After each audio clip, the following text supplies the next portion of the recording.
नमस्ते दोस्तों, मैं हूं सम्राट चौधरी और आप देख रहे हैं मेरे चैनल इंडी वर्ल्ड एंटरटेनमेंट को। आज हम एक बहुत ही संवेदनशील लेकिन महत्वपूर्ण अंतर्राष्ट्रीय खबर लेकर आए हैं। ये मुद्दा केवल एक लोकल पॉलिटिकल कंट्रोवर्सी नहीं है, बल्कि मल्टीकल्चरल सोसाइटी, रिलीजियस सेंसिटिविटी और आइडेंटिटी पॉलिटिक्स के बड़े फ्रेमवर्क से जुड़ा हुआ है। हाल ही में मलेशिया की मीडिया में एक बयान काफी तेजी से वायरल हुआ है, जिसमें कुइल हरम यानी अलेजेडली इलीगल हिंदू टेम्पल को लेकर राजनीतिक आरोप प्रत्यारोप देखने को मिल रहे हैं। बयान का सीधा संकेत यह है कि किसी पॉलिटिकल पार्टी में इंडियन ओरिजिन कम्युनिटी की मौजूदगी की वजह से किसी टेम्पल स्ट्रक्चर को प्रोटेक्शन न दिया जाए। अब बैकग्राउंड को थोड़ा क्लियरली समझ लेते हैं। मलेशिया एक मल्टी एथनिक और मल्टी रिलीजियस कंट्री है, जहां मले मुस्लिम मेजोरिटी के साथ साथ चाइनीज और इंडियन ओरिजिन कम्युनिटीज भी बड़ी संख्या में रहती हैं। हिंदू टेम्पल्स वहां दशकों पुराने हैं, लेकिन कई मंदिरों की लैंड ओनरशिप और लीगल स्टेटस को लेकर समय समय पर डिस्प्यूट्स उठते रहे हैं। इसी कॉन्टेक्स्ट में इल्लीगल स्ट्रक्चर या कुइल हरम जैसे शब्द इस्तेमाल किए जा रहे हैं, जिसने पूरे डिबेट को धार्मिक और पॉलिटिकल डायमेंशन दे दिया है। इंटरनेशनल मीडिया इस इशू को अलग अलग एंगल्स से देख रही है। कुछ आउटलेट्स इसे माइनॉरिटी राइट्स और रिलीजियस फ्रीडम के पर्सपेक्टिव से कवर कर रहे हैं। वहीं कुछ एनालिस्ट्स इसे मलेशिया की domestic politics, vote bank calculations और एथनिक बैलेंस की पॉलिटिक्स से जोड़कर देख रहे हैं। साउथ ईस्ट एशिया में स्टेबिलिटी और कम्युनल हार्मनी को बहुत अहम माना जाता है, इसलिए इस तरह की कंट्रोवर्सीज को रीजनल ऑब्जर्वर्स भी क्लोजली मॉनिटर कर रहे हैं। अब बात करते हैं इंडियाज पॉइंट ऑफ व्यू की। भारत ट्रेडिशनली रिलीजियस कोएग्जिस्टेंस और डायस्पोरा सेफ्टी को अपनी फॉरेन पॉलिसी डिस्कोर्स का हिस्सा मानता है। मलेशिया में इंडियन ओरिजिन कम्युनिटी की सिग्निफिकेंट प्रेजेंस है और कल्चरल टाइज भी हिस्टोरिकल हैं। इसीलिए ऐसे मामलों में इंडिया का अप्रोच आमतौर पर डायरेक्ट इंटरफेरेंस का नहीं होता, बल्कि डिप्लोमेटिक सेंसिटिविटी और क्वाइट एंगेजमेंट का होता है। Strategically India south east Asia के साथ एक्ट ईस्ट पॉलिसी के तहत रिलेशंस मजबूत कर रहा है। Trade, defence cooperation, connectivity projects और पीपल टू पीपल लिंक्स सब इसमें शामिल हैं। ऐसे में कोई भी कम्युनल टेंशन बायलैटरल रिलेशंस को डायरेक्टली अफेक्ट न करे, ये इंडिया के लिए महत्वपूर्ण रहता है।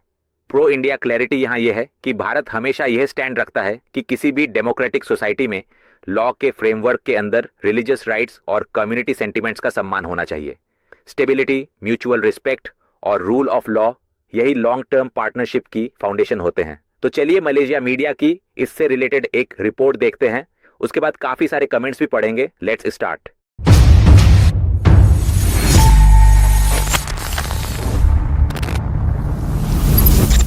दोस्तों, पिछले 10 महीनों में मेरे कुछ पार्टनर्स जो कि मुझे इसी चैनल से मिले हैं, उनके फाइनेंशियल चैनल पार्टनरशिप के थ्रू मैंने कुछ आसामीज शॉर्ट फिल्म बनाए, जिनको इतने अच्छे रिस्पॉन्स मिले कि मेरा एक पार्टनर एक फुल लेंथ थिएट्रिकल फिल्म में इन्वेस्ट कर रहा है। तो इस साल के एंड में या फिर मैक्सिमम नेक्स्ट साल के शुरुआत में मैं बिग स्क्रीन पे डेब्यूट करने जा रहा हूं। वैसे तो ये फिल्म नॉर्थ ईस्ट में शूट होगी, लेकिन इसका Hindi dubbed version pan India में रिलीज करने का प्लान है। अगर आप इस प्रोजेक्ट में एज ए को प्रोड्यूसर या फिर रीजनल बेल्ट डिस्ट्रीब्यूटर या फिर किसी भी तरीके से जुड़ना चाहते हैं, तो मुझे कांटेक्ट कीजिए इस नंबर पे। ये प्रोजेक्ट नॉर्थ ईस्ट को पैन इंडिया एक्सपोजर देने में एक मेजर स्टेप होगा। ये वीडियो कुछ दिन पहले ही यूट्यूब पे अपलोड हुआ था। keluarkan kenyataan yang एक निष्पक्ष बयान जारी करें। सिर्फ इसलिए कि पीकेआर में कई इंडियंस हैं, ये न मान लिया जाए कि फहमी इलीगल टेम्पल्स का समर्थन करना चाहते हैं। ये कड़ी आलोचना एक ऑब्जर्वर ने सिलैंगोर के Islamic affairs and innovation culture के एग्जीक्यूटिव काउंसिलर मोहम्मद फहमी नाह के उस बयान को लेकर की, जो राज्य में गैर मुस्लिम धार्मिक स्थलों पर इंक्रोचमेंट के मुद्दे से जुड़ा था। ऑब्जर्वर ने फहमी के दृष्टिकोण को कमजोर, सिलेक्टिव और पॉलिटिकल कंसिडरेशन से भरा हुआ भी बताया। जब स्टेट गवर्नमेंट अवैध रूप से बनाए गए मंदिरों को लगातार समय और जगह देती हुई दिखाई देती है, तो ऐसा प्रतीत होता है कि कानून इस बात पर निर्भर करता है कि उसका उल्लंघन कौन कर रहा है। undang-undang boleh dirunding bergantung kepada siapa yang melanggar. Menurutnya toleransi yang उनके अनुसार इस मुद्दे पर राज्य सरकार द्वारा दिखाई गई सहनशीलता अब विवेक का विषय नहीं रही है। इसके बजाय इसे ऐसी ढील के रूप में देखा जाने लगा है जो न्याय और कानून के सिद्धांतों से समझौता करती है। ऑब्जर्वर ने जोर देकर कहा कि स्टेट गवर्नमेंट को इतनी रियायत नहीं देनी चाहिए कि ओरिजिनल लैंड ओनर्स के अधिकार ही नकार दिए जाएं।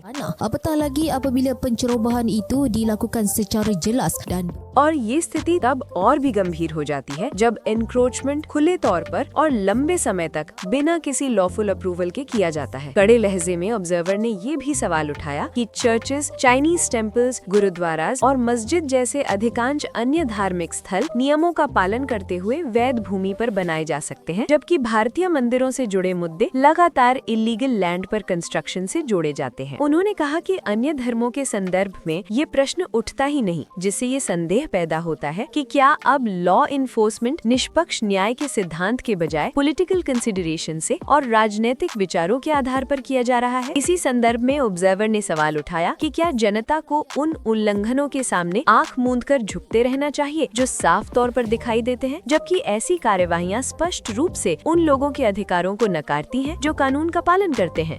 Tegasnya, Fahmi sepatutnya mengeluarkan kenyataan. वास्तव में उन्होंने जोर देकर कहा कि फहमी को एक समग्र बयान जारी करना चाहिए जो दृढ़ और सिद्धांतों पर आधारित हो, न कि ऐसा लगे कि वो पीकेआर पार्टी के उन जमीनी समर्थकों को खुश करने की कोशिश कर रहे हैं जिनकी एथनिक कॉम्पोजिशन विशेष है और इस प्रक्रिया में वास्तविक मुद्दे को धुंधला कर रहे हैं। ऑब्जर्वर के अनुसार जब तक राज्य सरकार सहनशीलता और लापरवाही के बीच अंतर करने में विफल रहती है, तब तक जनता तक यही संदेश जाएगा कि राजनीतिक हितों के लिए कानून को मोड़ा जा सकता है। ये एक खतरनाक स्थिति है जो पब्लिक ट्रस्ट को नुकसान पहुंचाती है। Seakan kepercayaan awam. Kementerian Dalam Negeri menyeru orang ramai Malaysia की मिनिस्ट्री ऑफ होम अफेयर्स ने आम जनता से, जिनमें इलीगल धार्मिक स्थलों से जुड़े विरोध प्रदर्शनों के आयोजक भी शामिल हैं, अपील की है कि प्राइम मिनिस्टर ऑफ इंडिया की मलेशिया यात्रा की ऑफिशियल विजिट के दौरान किसी भी प्रकार की गैदरिंग्स या प्रदर्शन ना किया जाए। एक बयान में मिनिस्ट्री ने कहा कि पुलिस प्रदर्शन ऑर्गेनाइजर्स से मुलाकात कर उनसे प्लान्ड असेंबलीज को रद्द करने के लिए सहयोग मांगेगी। मिनिस्ट्री ने बताया कि आज से 8 फरवरी तक चलने वाली ये ऑफिशियल विजिट मलेशिया और भारत के बीच क्लोज डिप्लोमेटिक रिलेशनशिप और म्यूचुअल रिस्पेक्ट का प्रतीक है। पुलिस फोर्स के माध्यम से मिनिस्ट्री इस बात का रिस्पॉन्सिबल है कि कड़ी सुरक्षा व्यवस्था की जाए ताकि यात्रा सुचारू रूप से संपन्न हो और पब्लिक ऑर्डर में कोई बाधा न आए। बयान में जनता से इस अवधि के दौरान पब्लिक गैदरिंग्स पर किसी भी प्रकार की सभा न करने का आग्रह किया गया है। इस बीच anti illegal houses of worship movement के कोऑर्डिनेटर जामरी विनोद ने पुष्टि की है कि कल प्लान्ड प्रोटेस्ट तय कार्यक्रम के अनुसार जारी रहेगा। gerakan anti rumah anutan haram। ये पुष्टि होम मिनिस्ट्री की उस अपील के बाद की गई जिसमें लोगों से इस वीक भारत के प्रधानमंत्री नरेंद्र मोदी की ऑफिशियल विजिट के दौरान किसी भी पब्लिक गैदरिंग्स का आयोजन करने या उसमें भाग लेने से परहेज करने को कहा गया था। उनके प्रचार और हथकंडों में ना आए।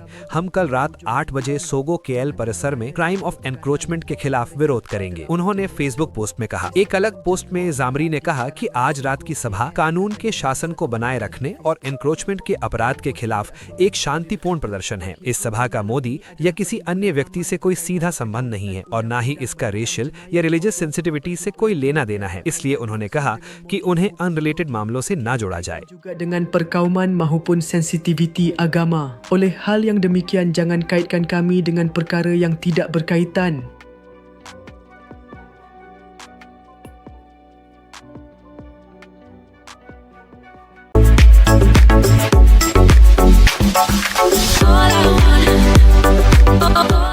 कमेंट्स में खबाली सारी ने लिखा है कि जो लोग जमीन पर अवैध कब्जा करते हैं उनके खिलाफ कानूनी कार्रवाई होनी चाहिए और उन्हें सजा मिलनी चाहिए। उसके बाद हेल्मी 07 ने लिखा है, चाइनीज मंदिरों को कोई समस्या नहीं होती, साइमीज मंदिरों को भी नहीं, चर्चों का कोई मुद्दा नहीं, गुरुद्वारों का भी नहीं, मस्जिदों और सुराओं को भी कोई परेशानी नहीं होती, सिर्फ हिंदू मंदिरों के साथ ही समस्या होती है। नेक्स्ट एमन फ्रेश ने लिखा है, वास्तव में यह मंदिर किसी और की निजी जमीन पर नहीं बल्कि सरकारी रिजर्व जमीन पर बना है। ऐसे कई मामले पहले भी हो चुके हैं और कुछ मामलों में लोगों ने अपनी जान भी गंवाई है। उसके बाद रामना मंसूर ने लिखा है कि पीकेआर में बहुत ज्यादा इंडियंस हैं, यहाँ तक कि जमीन भी जब्त कर ली गई है। उनका कहना है कि यही मौजूदा हालात हैं और वे मंत्री और संसद से जुड़े लोगों पर आरोप लगा रहे हैं। उसके बाद अब्दुल समाद ने लिखा है, ये गुट अपने हिसाब से कानून बनाता है। अगर हम भारत को देखें तो वहाँ भी लोग कुछ मामलों में अपने तरीके से कानून बना लेते हैं और ऐसे मामलों में भावनाओं में बह जाते हैं। नेक्स्ट अहमद शरीमन ने लिखा है कि इंडियंस और चाइनीज इमिग्रेंट्स जमींदार बनना चाहते हैं क्योंकि उन्हें लगता है कि मलय समुदाय आपस में बंटा हुआ है। उसके बाद जैनुद्दीन इदरिस ने लिखा है, देश के नियम और कानूनों का पालन करें और इस मामले को किसी पार्टी या जाति से जोड़कर टिप्पणी न करें। उसके बाद शुकुर निकमात ने लिखा है कि जो लोग अवैध मंदिरों की रक्षा करते हैं उन्हें हिरासत में लिया जाना चाहिए।